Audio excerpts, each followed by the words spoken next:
মহাভারত স্বয়ংসম্পূর্ণ এই মহাকাব্যে যেমন আছে অধর্মের উপর ধর্মের বিজয়গাথা, তেমনই আছে জীবন দর্শনের মহাশিক্ষা, যা পৌরাণিক হয়েও চিরনতুন, যা আমাদের শেখায় জীবনে নিষ্কাম কর্মের মাহাত্ম্য। মহর্ষি বেদব্যাস দ্বারা রচিত এই মহাকাব্যের কিছু জানা অজানা কাহিনী শ্রোতাদের সামনে তুলে ধরাই হলো আমাদের এই ছোট্ট প্রচেষ্টার উদ্দেশ্য। আগের পর্ব দাতাশ্রেষ্ঠ অঙ্গরাজ কর্ণতে যা শুনেছেন তা একবার ছোট্ট করে মনে করিয়ে দিই। সূর্যদেবের সাবধানবাণী সত্ত্বেও অঙ্গরাজ কর্ণ ছদ্মবেশী দেবরাজ ইন্দ্রকে দানস্বরূপ নিজের দিব্য কবচ ও কুণ্ডল দিতে সম্মত হলেন, কিন্তু প্রতিদান হিসাবে দেবরাজের থেকে তার অমোঘ শক্তি অস্ত্র প্রয়োগের বিদ্যাও লাভ করলেন। দেবরাজ কর্ণকে জানালেন যে এই শক্তি অস্ত্র কেবল একটি বারের জন্যই কর্ণ ব্যবহার করতে পারবেন। কর্ণ সম্মত হলেন। দাতা শ্রেষ্ঠ হিসাবে তাঁর খ্যাতি হলো। এদিকে বনমধ্যে ক্লান্ত ও পিপাসার্ত হয়ে পাণ্ডবেরা জলের সন্ধানে এসে এক যক্ষের মায়ায় যুধিষ্ঠির ব্যতীত সকলেই অচেতন হয়ে পড়লেন। যক্ষ ও যুধিষ্ঠিরের মধ্যে দীর্ঘ ধর্মালাপের পর পাণ্ডবেরা নিজেদের জীবন ফিরে পেলেন। যক্ষের ছদ্মবেশে থাকা ধর্মরাজ পাণ্ডবদের আশীর্বাদ করলেন। তারপর কি হলো? বনবাসে ১২ বৎসর অন্ত হলো। এবার পাণ্ডবদের ১ বৎসর অজ্ঞাতবাসে অতিবাহিত করতে হবে। সমগ্র ১৩ বৎসর মধ্যে এই অন্তিম বৎসরই সব থেকে কঠিন। যে কোনো মুহূর্তে কারোর চোখে নিজেদের প্রকৃত পরিচয় উন্মোচিত হয়ে গেলেই পুনরায় বনবাসে যেতে হবে। একদিন যুধিষ্ঠির অর্জুনকে জিজ্ঞাসা করলেন, অনুজ, তুমি ইতিপূর্বে সমগ্র ভারতবর্ষের পরিভ্রমণ করেছ, কাজেই আমাদের অজ্ঞাতবাসের স্থান নির্বাচনের জন্য আমি তোমাকেই যোগ্য বলে মনে করি। তুমিই বলো, আগামী বৎসর আমরা কোথায় সকলের অগোচরে শান্তিতে অতিবাহিত করতে পারি? জ্যেষ্ঠ ভ্রাতা, এইরূপ অনেক স্থানই আছে, বললেন অর্জুন। পাঞ্চাল, চেদি, সুরসেন, অবন্তী, কুন্তিরাষ্ট্র, মৎস্য ইত্যাদি সকল রাজ্যেই আমরা আমাদের অজ্ঞাতবাসের বৎসর অতিবাহিত করতে পারি। তাছাড়া স্বয়ং ধর্মরাজের আশীর্বাদে আমাদের দেখে চিনতে কেউই পারবে না। এবার আপনি আদেশ করুন মহারাজ, এই সকল রাজ্যের মধ্যে কোন স্থানে আমরা নিবাস করতে পারি? আমার মতে মৎস্যদেশ আমাদের পক্ষে সর্বতোভাবে নিরাপদ হবে, বললেন সম্রাট যুধিষ্ঠির। মৎস্যরাজ বিরাট, অতিথিবৎসল ও প্রজা হিতকারী রাজা। তাঁর রাজত্বে ১ বৎসর আমরা তার সেবক সেজে কাটিয়ে দেব।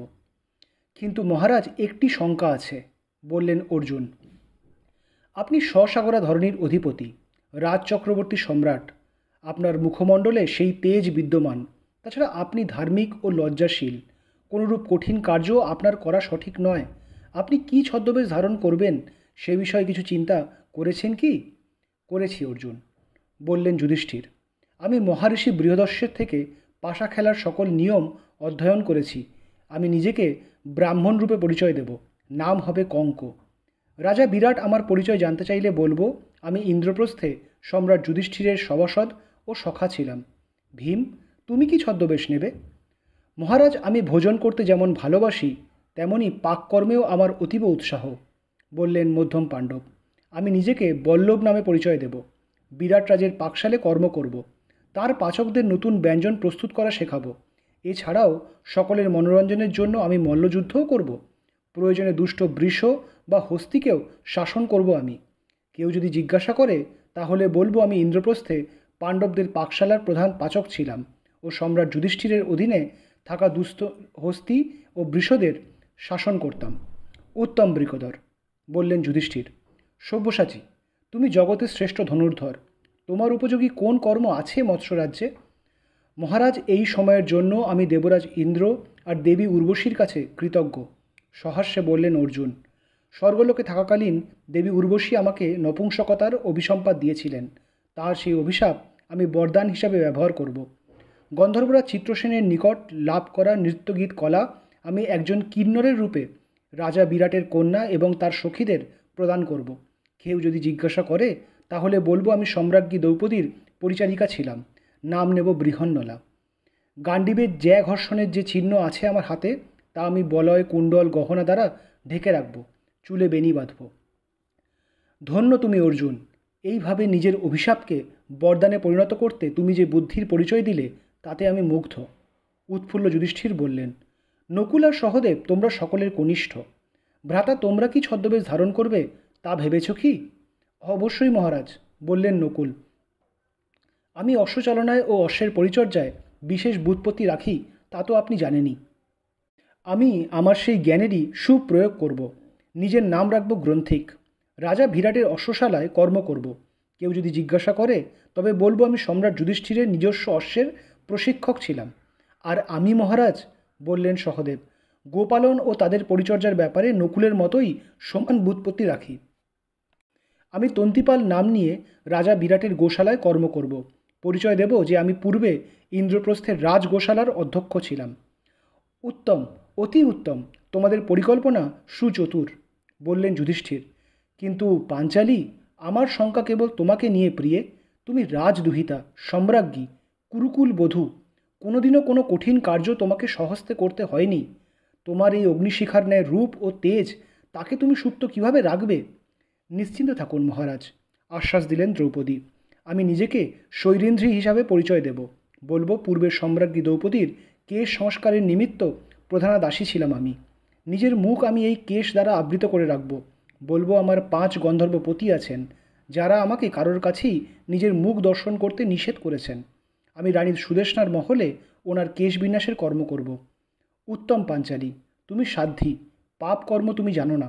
তোমার পরিকল্পনাও অতি উত্তম, বললেন যুধিষ্ঠির। এরপর ঋষি ধৌমের থেকে উত্তম সভাসদ রাজার সভায় কিভাবে আচরণ করে তার ব্যাপারে গূঢ় জ্ঞান লাভ করলেন পাণ্ডবেরা। রাজা বিরাটের প্রীতি সাধন করে তার অনুকম্পা লাভ করতে কিভাবে হবে সে বিষয়ে ঋষি ধৌম অনেক সদুপদেশ দিলেন। অতঃপর সকলকে নিয়ে তিনি মৎস্য রাজ্যের দিকে অগ্রসর হলেন। ঋষি ধৌম পাঞ্চাল রাজ্যে গমন করলেন। সেখানে তিনি পাণ্ডবদের মঙ্গল কামনায় হোমযজ্ঞ করবেন। পাণ্ডবদের দাস দাসী এবং সারথীবৃন্দ ঋষি ধৌমের সাথে পাঞ্চাল নগরীতে প্রস্থান করল। বিরাট রাজ্যের সীমানায় উপনীত হয়ে যুধিষ্ঠির এবার পাণ্ডবদের বললেন, অনুজ, আমাদের এবার সকল অস্ত্র ত্যাগ করে তবে নগরীতে প্রবেশ করতে হবে। আমাদের এই সকল দিব্যাস্ত্রের পরিচয়, সর্বোপরি অর্জুনের গাণ্ডীব ধনুর কথা সকলেই বিদিত। তাই এই সকল অস্ত্রগুলি আমাদের সাবধানে কোথাও লুকিয়ে রেখে তবে নগরে প্রবেশ করা উচিত। সঠিক বলেছেন আপনি জ্যেষ্ঠ ভ্রাতা, বললেন নকুল। দেখুন, নগরীর বাহিরে এই যে শ্মশানটি আছে তার কাছের পর্বতশৃঙ্গের ওই শমীবৃক্ষে আমরা আমাদের সকল অস্ত্র লুকিয়ে রাখতে পারি। আমি স্বয়ং ওই বৃক্ষে আরোহণ করে অস্ত্রের সুরক্ষা সুনিশ্চিত করছি। এই বলে নকুল তাদের সকল দিব্যাস্ত্র শমীবৃক্ষের উচ্চ ডালে এমনভাবে বেঁধে দিলেন যাতে বৃষ্টির জল তাতে না লাগে, ও একটি মৃতদেহ নিয়ে সেই বৃক্ষে বেঁধে দিলেন। পচনশীল মৃতদেহের দুর্গন্ধে যাতে কেউই সেই বৃক্ষের কাছে না আসে, তাই তাদের অস্ত্রগুলো নির্বিঘ্নে সেখানে থাকতে পারবে। যুধিষ্ঠির তাদের সকলের কিছু গুপ্ত নাম ঠিক করলেন: জয়, জয়ন্ত, বিজয়, জয়সেন এবং জয়দ্বল। তারপর সকলেই সেই নগরীতে প্রবেশ করলেন। বিরাট রাজের সভায় প্রথমে উপস্থিত হলেন ছদ্মবেশী যুধিষ্ঠির। বললেন, মহারাজ, আমি বৈঘ্রাপদ ব্রাহ্মণ। আমার নাম কঙ্ক। আমার সর্বস্ব বিনষ্ট হয়েছে, তাই সাহায্যের জন্য আপনার নগরীতে এসেছি। পূর্বে আমি সম্রাট যুধিষ্ঠিরের সভাসদ ছিলাম। আমি দুধ ক্রীড়ায় সুনিপুণ। আপনার কাছে কিঞ্চিত সাহায্য ভিক্ষা করি। তুমি কোনো সাধারণ মনুষ্য নও কঙ্ক, তুমি রাজ্য শাসনের উপযুক্ত। মুগ্ধ বিরাটরাজ বললেন, তুমি আমার রাজ্য শাসন করো। দূতকারগণ আমার অতীব প্রিয়। আমি তোমার বশবর্তী হয়ে থাকব। তুমি আমার পরমতম মিত্র হবে। এই বলে সমবেত সকল সভাসদ, মন্ত্রী ও প্রজাবৃন্দকে সম্বোধন করে রাজা যুধিষ্ঠির বললেন, আমি বিরাট রাজের দাস। তাকে থামিয়ে রাজা বিরাট বললেন, শুনুন সকলে, এই কঙ্ক আজ থেকে আমার মিত্র ও সম্মানে ইনি আমার সমান। রাজভবনের সর্বত্র এনার অবাধ গতি থাকবে। এনাকে এর ইচ্ছানুসারে পান, ভোজন ও বস্ত্র সকলই তৎক্ষণাৎ প্রদান করা হবে। যুধিষ্ঠিরের আগমনের কিছুদিন পর কৃষ্ণ বস্ত্র পরিধান করে হাতে পাকশালার সামগ্রী নিয়ে সিংহস্কন্দ ভীমসেন বিরাট রাজের সভায় এসে দাঁড়ালেন। রাজাকে প্রণাম করে বললেন, মহারাজ, আমার নাম বল্লভ। আমি পূর্বে ইন্দ্রপ্রস্থে সম্রাট যুধিষ্ঠিরের নিজস্ব পাচক ছিলাম। এখন পাণ্ডবেরা কোথায় আছেন কেউই জানে না, তাই আমিও নিজের ভাগ্য অন্বেষণ করতে করতে আপনার রাজ্যে এসেছি। কিছু কর্মের ভার পাওয়ার আশা রাখি। বল্লভ, তুমি নিজেকে পাচক বলছো, কিন্তু সেই নগণ্য কার্য তোমার জন্য উপযুক্ত নয়।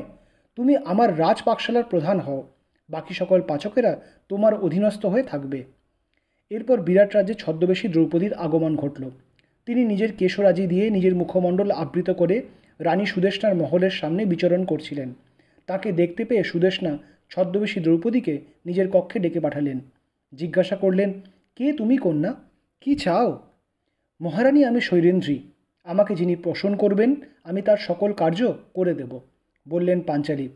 কিন্তু ভদ্রে, বললেন রানী সুদেষ্ণা, তোমাকে দেখে কোনো সাধারণ দাসী বলে তো মনে হয় না।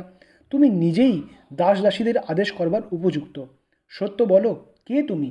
কোনো যক্ষী না দেবী, নাকি তুমি অপ্সরা? না মহারানী, ঈষৎ হাস্য করে বললেন পাঞ্চালী, আমি সত্যই একজন শৈলেন্দ্রী। পূর্বে আমি যাদবশ্রেষ্ঠ কৃষ্ণের ভার্যা দেবী সত্যভামার পরিচর্যা করতাম। এমনকি পাণ্ডব মহিষী দ্রৌপদীরও কেশ পরিচর্যাও আমি করেছি। দেবী সত্যভামা আমার নাম রেখেছিলেন মালিনী। তারা আমার যথোচিত খেয়াল রাখতেন ও ভরণ পোষণের জন্য উত্তম বস্তু দান করতেন। উত্তম প্রস্তাব শৈলেন্দ্রী, বললেন রানী সুদেষ্ণা। যদি মহারাজ তোমার প্রতি আকৃষ্ট না হন, আমি তাহলে তোমাকে আমার আশ্রয়ে রাখব। তোমার এই বহ্নিশিখার ন্যায় রূপ দেখে তিনি তোমাকেই নিজের মহিষী করতে চাইলে সমূহ বিপদ উপস্থিত হবে। আপনি নিশ্চিন্তে থাকুন মহারানী, বললেন দ্রৌপদী। মহারাজ বা অন্য কোনো পুরুষ আমাকে লাভ করতে পারবে না। আমার 5 গন্ধর্বপতি আছেন, যারা অন্তরালে থেকেও সর্বদা আমার রক্ষণ করেন। যারা আমাকে সম্মান দেন তাদের প্রতি আমার পতিগণ সন্তুষ্ট হন, আর যারা আমাকে কুনজরে দেখেন তারা সেই রাত্রেই যমালয়ে গমন করে। দ্রৌপদীর কথায় আশ্বস্ত হয়ে মহারানী সুদেষ্ণা তাকে নিজের অন্তঃপুরে স্থান দিলেন। কিছুদিন পর বিরাট রাজের সভায় আগমন ঘটল 2 বলশালী যুবকের। তারা নিজেদের পরিচয় দিলেন গ্রন্থিক ও তন্তিপাল হিসাবে। ইন্দ্রপ্রস্থের গাভী এবং অশ্বের পরিচারক ছিলেন তারা। এই জেনে রাজা বিরাট যারপরনায় উৎফুল্ল হলেন। গ্রন্থিক অর্থাৎ ছদ্মবেশী নকুলকে তিনি নিজ রাজ্যের সকল অশ্বের দায়ভার অর্পণ করলেন। সকল সারথি ও নকুলের অধীনস্থ হল। বিরাট রাজ্যের বিশাল গোধনের অধ্যক্ষ হলেন তন্তিপালরূপী সহদেব।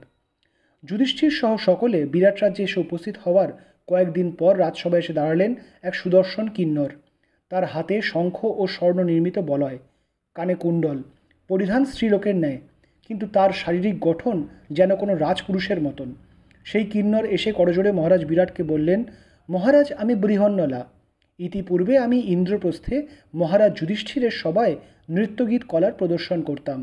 ভাগ্যের বিড়ম্বনায় তারা এখন বনচারী, তাই আমিও ভাগ্যান্বেষণ করতে করতে এখানে এসেছি। আমি আপনার কন্যা উত্তরাকে নৃত্যগীত কলা শেখাতে চাই, যদি আপনার অনুমতি হয়। বৃহন্নলা, তোমাকে দেখে কিন্নর বলে মনে হয় না। মনে হয় কোনো ছদ্মবেশী গন্ধর্ব আমার সামনে এসে দাঁড়িয়েছেন। তুমি আমার রাজ্যের দায়ভার গ্রহণ করো, আমি তোমার হাতে সকল কিছু অর্পণ করে দিতে চাই, বললেন রাজা বিরাট। না মহারাজ, রাজ্যে আমার কোনোই আকাঙ্ক্ষা নেই, বললেন ছদ্মবেশী অর্জুন তথা বৃহন্নলা। আমি গন্ধর্বদের থেকে কিছু নৃত্যগীত কলা শিক্ষা লাভ করেছিলাম, সেইগুলি আপনার কন্যাকে শেখাতে চাই। আর এই কিন্নর রূপও আমি কিভাবে প্রাপ্ত হলাম তারও এক দুঃখপূর্ণ কাহিনী আছে। আমি তা পরে আপনাকে বিশদে বলবো। মহারাজ বিরাট অত্যন্ত প্রীত হয়ে বৃহন্নলাকে নিজের কন্যা উত্তরার শিক্ষক নিযুক্ত করলেন। উত্তরাও এক ধৈর্যশীল গুরুর সান্নিধ্য পেয়ে উৎসাহ সহকারে নৃত্য শিক্ষা করতে লাগলেন। এইভাবে পাণ্ডবগণ এবং তাদের মহিষী দ্রৌপদী নিজ নিজ ছদ্মবেশের আড়ালে বিরাট রাজ্যে বাস করতে লাগলেন। কিন্তু সেখানে কি তাদের জীবন সুখে অতিবাহিত হবে? দ্রৌপদীর ভাগ্যে কি পুনরায় লাঞ্ছনা লেখা আছে? আজ এইখানেই শেষ করছি। আগামী পর্বে মহাকাব্য মহাভারতের আরও কিছু কাহিনী নিয়ে আবার আমরা আপনাদের কাছে আসব। ভালো লাগলে জানাতে ভুলবেন না। ধন্যবাদ।